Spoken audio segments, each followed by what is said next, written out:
So look, guys, I haven't given you guys this one in a long time, but we're going to talk about breaking pressure.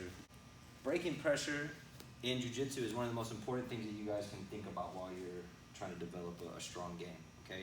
Let's say that when we talk about breaking the limb, what we mean is like a break would be complete immobilization, as in like if I'm doing an arm lock, I break your arm so far, destroy all the connective tissue to the point to where your arm is completely immobilized, you can't use it anymore. Not like a few pops where it's like, oh, it's gonna hurt, or oh, it stings, or whatever. I'm talking like UFC, Ronda Rousey, Miesha Tate, you know, spinning the thing in a circle, she can't even take her cell phone when she gets out of the thing, right? Make sense to you guys? All right, great. So there's 3 levels to a joint lock. There's tapping pressure, which is subjective to the opponent. Sometimes they just don't tap, right? But it's usually the first. Then there's like popping pressure, which is generally like pops that are gonna hurt the joint but not immobilize it. And then there's like the break, and like we said, break would be defined as complete immobilization, like a catastrophic amount of damage, okay?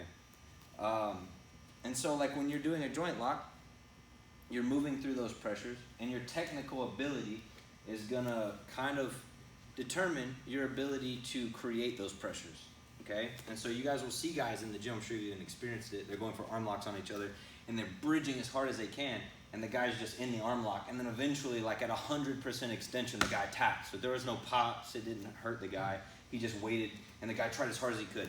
That guy who was doing that arm bar lacks the ability to break the arm. He can't do it. Your tap doesn't mean anything bad about you, like, oh, it hurt really bad, and I just went ahead and tapped because one pop is too much, I have to work tomorrow or whatever, right? But that guy lacks the actual ability to break the arm, okay? So if we're looking at something like that, like let's say that Chase and I are gonna go into like an arm lock position, and this isn't like, I'm not showing you guys like exact breaking mechanics on an arm lock. We're not gonna get into the technical application of the arm lock today, but I just wanna show you guys how extension plays into breaking mechanics. So if I'm here with Chase and I'm trying to break Chase's arm, if I start bridging, right, and maybe some of my mechanics are off, like it's in the center of my body, my knees are opened up, I start bridging, right? Chase can take an immense amount of pressure right here because my technique isn't good. So that means that I have 0 to 100% extension. 0 being completely at rest, 100% being extended as far as I can possibly go, okay?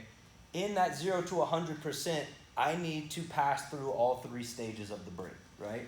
I need to get to the tapping pressure, then if the tap doesn't happen, I need to go into like the popping pressure, and then I need to go into breaking pressure after that if, you know, the need is there. Does that make sense to you guys? All right, great. So that means that as I go through each one, I still need a certain amount of extension left over to transition into the next stage, right? So if I'm not able to tap Chase, let's say I go for an arm lock here, and I try to break Chase's arm. If I can't tap him within the first 20 to 30% of my extension, then either A, he's gonna take pops, or B, my arm bar is way off. If I get to 50, 60, 70% extension, if I'm here like this, and his arm hasn't popped and he's not tapping, then we can just, you know, all pretty much guess that the break isn't even on the table anymore. It hasn't even popped one time yet, and I'm already at 70%. What's that last 30% gonna do? Probably give me a couple pops, but no break, right? So when we're attacking a joint lock, we need to look for that tap in the first, you know, 30%-ish. Okay, depending on the joint lock. It'll go up and down depending on the joint lock itself. And not all submissions break joints, right? Not every submission is gonna break a limb. Some things like are just gonna create a lot of pain or something like that, but not actually damage anything. So when we're working these submissions, like I said, we need to be able to move through those phases of the break, right? And that's determined by technique, not by strength or anything else, right? It doesn't matter how strong I am, if I can't create the amount of tension that I need to create in the joint with the correct mechanics, then it's just not gonna break, right? Does that make sense to you guys? All right, great. So, again, 20 to 30% we attack the arm. If we can get the tap, great. Okay, then if I need to keep going, I know I can start getting pops, right? Up until about 60, 70%. And then the last 30% of the extension that you have the ability to produce is just left to actually secure the break, which is gonna immobilize the limb, right?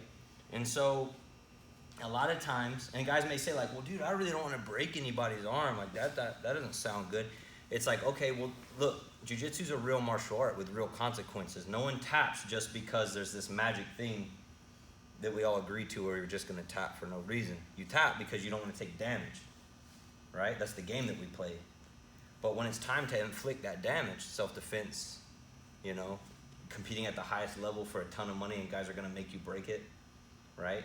There's a lot of reasons why you might actually execute the break. You need to have the ability to do it. Otherwise, do you really even know jiu-jitsu? Like, you lack the ability to do it when it's time to do it? You know? Like, I would venture to say that most people would say they know an armbar. Like, I know the armbar. But then it's like, you see in a tournament, guys are at 100% extension, and they're like this, bridging into an arm lock, and the arm isn't breaking, and the guy gets out. And then they say one of two things. I didn't want to break his arm. Well, your body positioning said otherwise. Or I broke his arm. You didn't, because he escaped the arm lock and then choked you with the same arm. Right? Those mechanics that we're using there, those are our breaking mechanics, and those determine our ability to create breaking pressure. Okay? And training with breaking pressure creates the best training environment for everyone. Okay? Not only does it make you guys all way better at jiu-jitsu, right? You'll know 100% when someone has a submission and when they don't. It'll make your submission defense skyrocket, right? People will be trying to armbar you, and you're like, man, there's no way this guy could break this. You look at the guys at 90% extension, your arm hasn't even popped one time, you're like, there's no way he's armbarring me, right? So it elevates your defensive understanding, right? Then no one's really putting more than 20 or 30% extension into any joint lock that they're doing because they want to make sure they have it right. You know what I mean? I trust my training partners. I know they're not going to take breaks in training. So if I go to do an arm lock on Chase and I have poor mechanics and I get up here and I'm like this and I'm like, oh, he's not tapping. I know that it's not Chase just going, oh, break it in training. It's not, no, that's no one. I know that I have it wrong and it's time to adjust, and it makes me grow, right? Because I wanted the tap, that's why I went for the arm bar. If he's not tapping, I'm doing it wrong.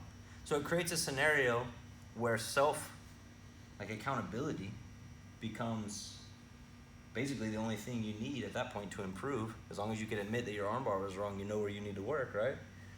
It takes all the ego out of it in that way, right? And it makes it safer for everyone because no one's ever putting more than 20 or 30% into any joint lock that they do, right? Because if I know how to break an arm in an arm lock, I'm never going to go more than 20 or 30%, right? Because I don't want to break your arm. I'm training. But when it's time, I'll be able to do it.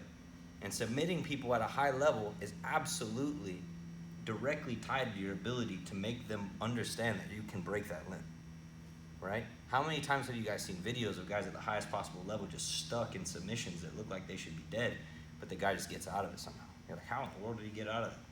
You know what I mean? Because the other guy didn't really know how to break it. And like I said, guys will say things like, I didn't want to break it. Like, bro, there's $50,000 on the line, you didn't want to break it? Come on. You know what I mean? So when we get into these mechanics and we really want to define what breaking pressure is, it's a combination of the intent to break the limb and the understanding of the mechanics to do so, right? And when we train together, we should always be trying to apply breaking pressure to one another because it makes us all better at jiu-jitsu. It makes it to where I don't really have to apply more than 20 or 30%, and it makes it to where you can feel when a submission is real and when it's not, right? And it just helps everyone in the room. So breaking pressure is simply that, and having the ability to catastrophically destroy a joint on somebody is one of the basic things that we all need in jiu-jitsu. Otherwise, why do joint locks at all? You guys are wasting your time training joint locks. If you're just like, I won't do that. I'm never gonna break anyone. Then, I mean, what are you doing jiu-jitsu for? That'd be like going to take kickboxing and being like, look, man, I'm never gonna punch anybody in the face. Well, I don't know if you know this, but in kickboxing, they punch a whole lot of folks in the face. It's crazy. You know what I mean? So that's breaking pressure, guys. I think that I should all be studying breaking pressure as much as you possibly can.